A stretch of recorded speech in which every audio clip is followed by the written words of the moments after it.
မင်္ဂလာပါခင်ဗျာဒီနေ့မှာတော့မြန်မာနိုင်ငံအတွင်းရှိလေဆိပ်တွေမှာပြည်ပထွက်ခွာမဲ့ခရီးသွားတွေကိုအဂတိလိုက်စားမှုတွေဖြစ်ပေါ်နေတဲ့ဆိုတဲ့သတင်းချက်လက်တွေကိုစုစည်းပြီးတင်ဆက်ပေးသွားမှာဖြစ်ပါတယ်အခုချိန်မှာပြည်ပကိုအလုပ်သွားလုပ်ဖို့ပညာသင်ဖို့သို့မဟုတ်နေထိုင်ဖို့ထွက်ခွာခြင်းသူတွေအများပြားရှိနေပြီးဒီအချိန်မှာပဲလေဆိပ်အတွင်းစစ်ဆေးမှုတွေကြောင့်အခက်အခဲတွေကြုံတွေ့နေရတယ်ဆိုတဲ့ပြောဆိုမှုတွေပိုများလာပါတယ်အထူးသဖြင့်ရန်ကုန်အပြည်ပြည်ဆိုင်ရာလေဆိပ်နဲ့မန္တလေးအပြည်ပြည်ဆိုင်ရာလေဆိပ်တို့မှာပြည်ပထွက်မဲ့ခီးသွားတွေကိုစစ်ဆေးရမှာပုံမှန်ထပ်ပို့ပြီးတင်ကျပ်လာတယ်လို့သိရပါတယ်။တချို့အခြေအနေတွေမှာစာရွက်စာတမ်းတွေပြည်စုံပြီးသားဖြစ်ပြီးမြဲထပ်မံစစ်ဆေးခြင်းများပြုလုပ်ပြီးအကြောင်းပြချက်မျိုးစုံနဲ့ခီးသွားတွေကိုတားဆီးတာတွေရှိနေတယ်လို့ဆိုကြပါတယ်။ဥပမာအားဖြင့်အလုတ်သွားလုံးမဲ့သူတွေကိုအလုတ်ခေါ်စာမလုံလောက်ဘူးလို့ပြောခြင်းနိုင်ငံခြားမှာလက်ခံမဲ့အဖွဲ့အစည်းမရှင်းလင်းဘူးလို့ဆိုခြင်းစတဲ့အကြောင်းပြချက်တွေကိုအသုံးပြုကာလီရင်ပေါ်တက်ခွင့်မပေးတာတွေတောင်ဖြစ်နေတယ်လို့သိရပါတယ်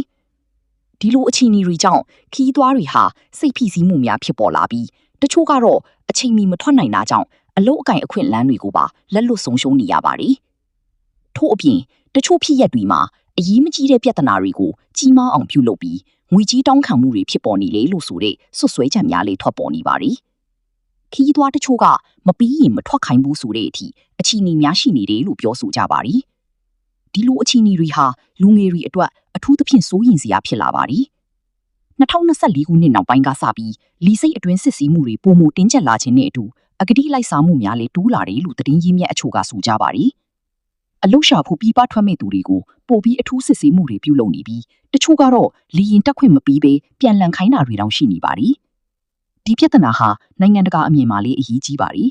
။လီဆိပ်တွေဟာနိုင်ငံတနိုင်ငံရဲ့ပထမဆုံးမြင်တွေ့ရမယ့်နေရာဖြစ်ပြီးဒီလိုအဂတိလိုက်စားမှုတွေဖြစ်ပေါ်နေမယ်ဆိုရင်နိုင်ငံရဲ့ပုံရိပ်ကိုထိခိုက်စေနိုင်ပါတယ်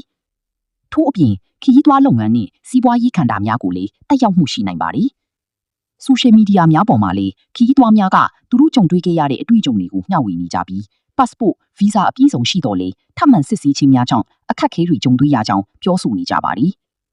ဒီအခြေအနေတွေကိုကြည့်မယ်ဆိုရင်စနစ်တကျစစ်ဆေးမှုလားသို့မဟုတ်အခွင့်အရေးကိုအသုံးပြုပြီးအဂတိလိုက်စားမှုလုပ်နေခြင်းလားဆိုတာတိကျစွာစစ်ဆေးဖို့လိုအပ်နေပါတယ်။ခရီးသွားများအနေဖြင့်လေမိမိစာရွက်စာတမ်းများကိုပြည်စုံစွာပြင်ဆင်ထားရန်လိုအပ်ပြီးမမျက်တာမှုတွေကြုံတွေ့ရပါကတရားဝင်နည်းလမ်းများဖြင့်တိုင်ကြားနိုင်ရန်အရေးကြီးပါတယ်